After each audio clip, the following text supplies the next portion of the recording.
به نام خدا. یکی از معجزات قرآن که ما شما باید بهش عقیده‌مند باشیم نیست که خداوند در قرآن عظیم‌الشان می‌فرماید که غیر از این کائنات و آسمان‌ها و زمین و نجوم و ستارگانی که داریم، خورشیدهایی که داریم، در پرالل یا موازی این جهان‌های دیگه هم هست.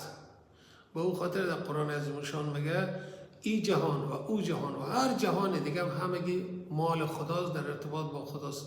در سوره طه آیه 6 می‌فرماید له ما فی السماوات و الارض، برای اون خدا هست آنچه که در آسمان ها و زمین است و ما بینهما و آنچه که بین آسمان ها و زمین است و ما تحت الثری. اینی تحت الثری مسئله را مطرح میکنه که انسان فکر کنه که خب تحت الثری میگن که زمین یعنی ماده، غیر از جهان مادی بازم جهانی هست. بله هست، جهانی که دو بودی، سی بودی، پنج بودی، یکی از معجزات قرآن است. باید بهش دقیق شیم و فکر کنیم.